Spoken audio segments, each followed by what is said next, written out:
Well, good morning, good afternoon, and good evening, public safety world. I'm Jason Karp, Esquire, with PSN Now, News of the Week, and I'm here with my good friend and colleague, Tiberius Joseph Kennedy, otherwise known as TJ. How you doing, TJ? I'm doing good. I love the new naming every week we get together. It's kind of fun. Well, I like to keep it interesting, keep it rolling through, keep everyone guessing as to what those two initials really stand for. Who said they were initials? Oh. So we are here for PSN News of the Week on PSN at Home, where we will be giving you the hottest topics and in public safety and newest breakthroughs in technology in 10 minutes or less, hopefully. And so we are looking forward to kicking this off and giving you some really cool, awesome information that you're going to think is really cool and awesome. Then we're actually going to talk about the news. Yes, so let's talk about the news. So we're going to start with a little bit of a COVID update. So first update, national study that was done. Not enough PPE, not enough processing from a nationwide level and procedures.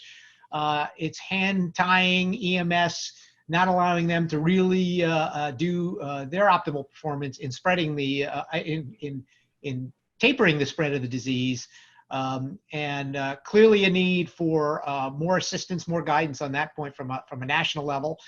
In particular with PPE, the N95 respirators, not a lot of that going on, not nearly enough, and people are reusing them for weeks at a time.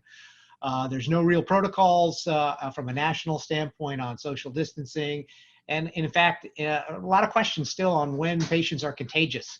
And I think, a lot of uncertainty from agency to agency. So really important, I think, that we start seeing some nationwide guidance that all agencies can use and implement, as well as access to resources that they're just not getting. Yeah, it's just critical. I mean, all of our first responders, especially our firefighters and emergency medical services personnel who are responding to COVID patients every single day, need to have the appropriate PPE. It needs to be provided the same way around the country. I mean, traditionally, we have always used PPE for each individual infectious patient you come in contact with and thrown it away and moved on to the next. Because of the shortages, there's been washing procedures put into place, reuse procedures put into place. We understand that, but it is definitely time to ensure that we have the right PPE for all of our first responders across the country, and the protocols are the same to make it a safer environment to operate in. Yeah, I mean, and some of the things we're seeing, for example, Governor Cuomo just announced, 7-state coalition, a purchasing consortium with New Jersey and Connecticut and other Northeast states to purchase PPE and to give them more market and buying power, because they have to compete against the federal government and internationally. I know that's the case here in Loudoun County as well, where I am, where local Loudoun County Fire and Rescue most recently was trying to purchase directly from manufacturers on their own budget.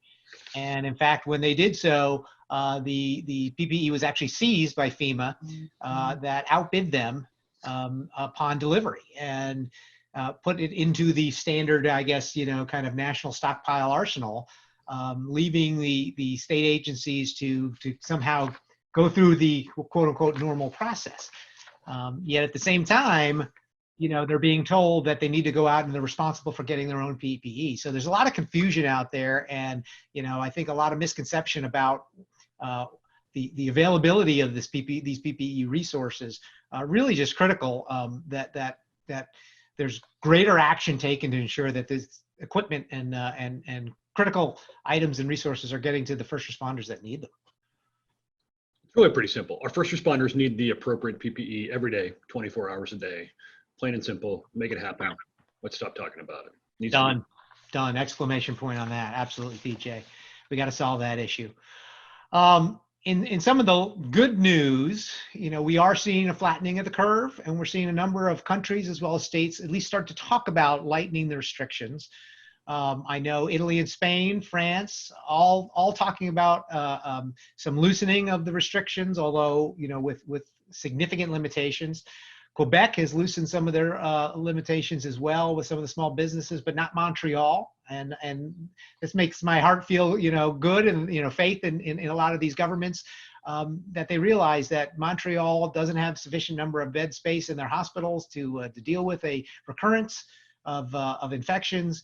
And so taking it slower in Montreal while other areas within Quebec are able to open up. And then you've got, of course, here in the States, where California, New York, here in Virginia, Governor Northam has been talking about easing restrictions starting this week. We know what's going on in Georgia. TJ, as we go through this, I mean, obviously this disease isn't going anywhere, and it's really critical that we all stay very responsible in how we deal with these restrictions and loosening, so that we don't, have reinfections going through the roof. But, how should people be reacting to this? And, what's the real skinny on this news? Well, they should follow the advice of the scientists who have continued to remind us to wear our masks when we go out in public and interact in close range with other folks, to wash our hands constantly, and to be aware that when you're interacting with folks, even in the grocery store or other places that you have to go to when you do have to go out today, is to do it in the right way. Be wearing a mask, keep your social distance, follow the rules. Let's be smart about it to reduce the amount of exposures that are going on, and also take care of yourself and be healthy. During this time, the more healthy we are, the more that we try to exercise in the limited ways that we can and eat right, it's going to make a difference. Absolutely. Great words of advice. So now, turning off from COVID to tech news in public safety. So some really interesting news out of Indiana, which really exciting for me, and I'm sure for you as well, where now they have recently integrated their statewide P25 radio system with AT&T's FirstNet enhanced push-to-talk capability over LTE. So that if you're using LTE or LTE smartphone, you're able to use push-to-talk and fully integrate and communicate with folks on the LMR system. Oh yeah, TJ, over to you, man. This is awesome stuff. I mean, what does this mean? This means that public safety, our first responders, will have operable communication systems that just work, and they'll be able to talk between different agencies at the city, county, and state level. They'll be able to talk between police, fire, and emergency medical services. And it means they'll have better indoor coverage right away, because there's a lot more LTE coverage quite often in commercial buildings and other structures than there is in the land mobile radio side. They'll also have the benefits of both systems. I mean, these are complementary systems that are different kinds of radio networks. On the cellular side, obviously a lot more data and video and significantly more capabilities. On the land mobile radio side, very much focused on narrowband radio, push to talk. But now you'll have push to talk that's seamless between the two. So regardless if you're on a radio or a smartphone anywhere in the state, you'll have the ability to communicate in both fashions and have it go across both systems in a seamless manner. So kudos to Indiana for doing this statewide. I think that's a huge success story. I think we're going to see with FirstNet around the country that we'll see a lot more of this, and a lot of other states doing it as well. We've seen it at the department level for years, happening at individual agencies, but now that it's becoming more ubiquitous, I think it's going to create a better system of communications for our first responders. Absolutely, and this is the largest integration so far in the country, going statewide. So that's super exciting. And even though I think it's important for people to understand that even if you have good radio coverage, in particular, maybe out in outdoor areas, one thing that this implementation has shown us, and they verified, is, but they had terrible coverage, radio coverage indoors, and particularly in schools. And so having this integration, having the LTE capabilities, really does expand the capability of radio, as well as adding all these broadband features. So super, super exciting.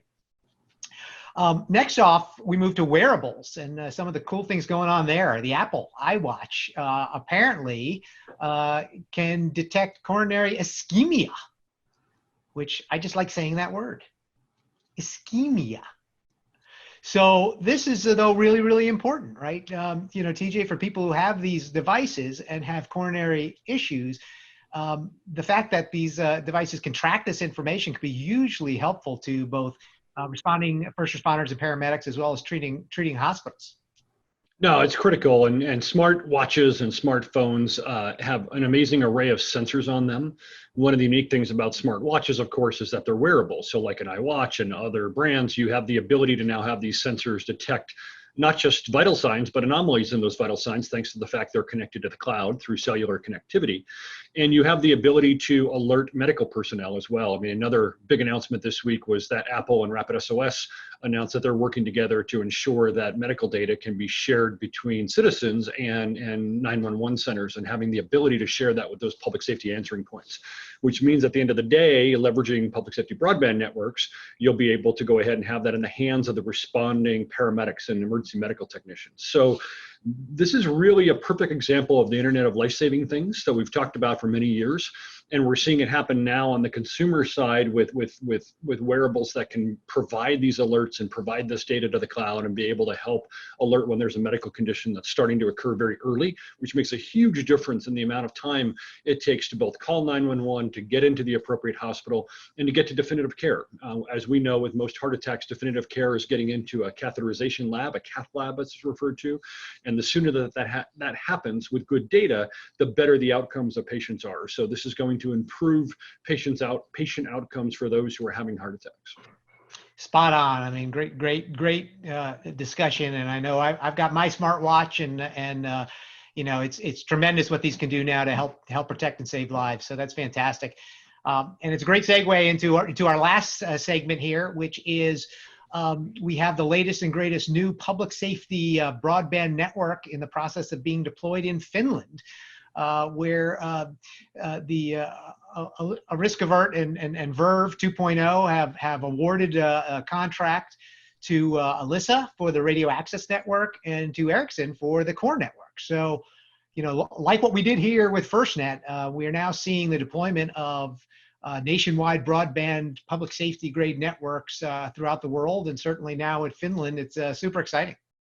Yeah, I mean, really big kudos to Jarmo Vinquist and the team over in Finland working on Verve 2.0 and really being able to provide a public safety broadband network that, very similar to FirstNet, will provide rich data, it'll provide video capabilities, it'll provide push to talk, and all of the kinds of features that we're seeing so embraced here in the US. And Finland has been working very hard on this and has followed a very similar model.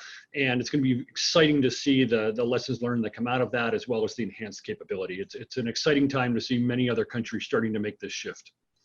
Yeah, and all I can do is emphasize that how important it is for more and more countries to move in this direction and to get these systems implemented. And there are a lot of different ways to do it, a lot of ways to do it, you know, quickly and using existing infrastructure like we did here in the United States. So although a daunting task, you know, on its face, there are ways to get it done and get it done quickly, and continue to urge the rest of the world to follow along, and continue with these great implementations of new technology. No, public safety broadband is here to stay. All of our first responders in 2020 around the world deserve to have it. And countries are moving very quickly to implement. And in many cases, within a year or two, you could have a network up and running that provides that enhanced capability that we're seeing with networks like FirstNet. And I expect many other countries to move quickly to embrace such a network. All righty. Well, with that said, we will be here each week to give you more and more information. I am Jason Karp, Esquire, along with my good friend and colleague, TJ Kennedy, and we are signing off from PSN Now News of the Week. See you next time.